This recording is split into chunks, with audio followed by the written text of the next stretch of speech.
Alors bonjour à tous et à toutes, aujourd'hui on se retrouve pour une nouvelle vidéo. Donc là je suis en train de démonter ma Pocket Bike. Donc je suis en train de la démonter de A à Z. Voilà. Donc de base c'est une Pocket Bike ben, normale. Sauf que j'ai rajouté l'avant cross d'une cross. Voilà. Avec les freins à disque qui sont tout neufs. Et voilà le réservoir d'une Pocket Bike que moi je l'ai cassé, enfin c'est cassé. Là, donc j'ai essayé de mettre la colle, sauf que ça va pas marcher. Donc voilà la coque, enfin, le carénage de la Pocket Bike. Donc là il y avait une selle, sauf que je l'ai enlevé pour enlever les deux vis qui étaient là pour accéder au réservoir et au moteur. Donc c'est un moteur de tronçonneuse, voilà, avec le pot d'échappement silencieux à double sortie. Voilà.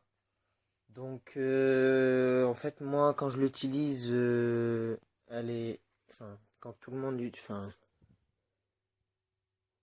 bref, j'ai bégayé un petit peu. Donc, en gros, le moteur est très puissant. Dès qu'on actionne, dès qu'on fait à peine ça, la moto se lève, mais genre vraiment, elle se lève. Et puis, donc voilà, mais donc c'est un peu compliqué pour la conduire puisqu'elle est très puissante.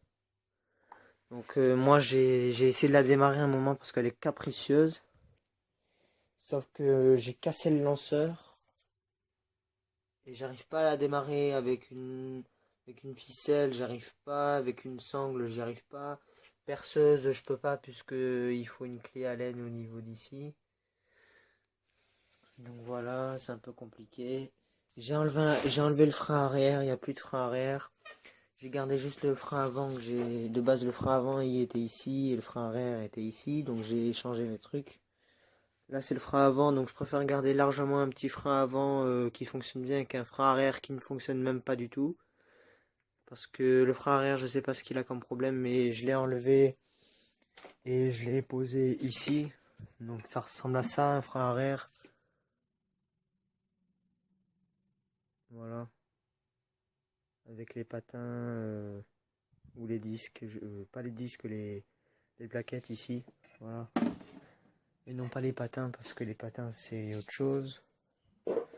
Donc voilà. Donc j'ai enlevé la roue arrière. Enfin pas le disque, j'ai oublié le nom. Bref, c'est pas grave, j'ai enlevé ça pour nettoyer la roue. Donc je vais vous la montrer tout de suite. Donc elle est en train de sécher puisque je l'ai nettoyée.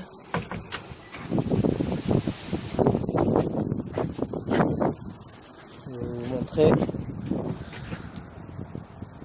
Donc elle est assez grosse quand même, mais c'est de base c'est un pneu lisse, donc dès que j'accélère sur le bitume ou sur le gravier, ben je mets déjà au moins 15 secondes à accélérer puisque elle patine, elle patine, elle patine.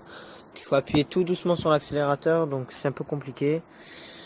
Donc là il y a des cales parce que sinon ça ne veut pas fonctionner. Enfin sinon la roue ne tourne pas. Et là j'ai perdu une cale, donc j'ai pris un bout de feutre et j'ai essayé de faire ça comme j'ai pu, voilà. Donc c'est une roue de pocket bike qui est assez lourde quand même, qui doit faire 2-3 kilos, un truc comme ça, voilà. Et je vais vous passer une vidéo d'il y a 3 jours parce qu'en fait genre j'ai roulé avec la pocket bike quand il y avait le lanceur et tout, sauf que en fait euh, le pot d'échappement n'était pas fixé, donc là je le fixais à bloc, donc il peut plus partir. Donc voilà. J'ai pas pris la chaîne avec moi, elle est chez ma mère, et donc là je suis chez ma grand-mère. Et aussi le truc c'est que elle fuit au niveau du carbu, au niveau d'ici.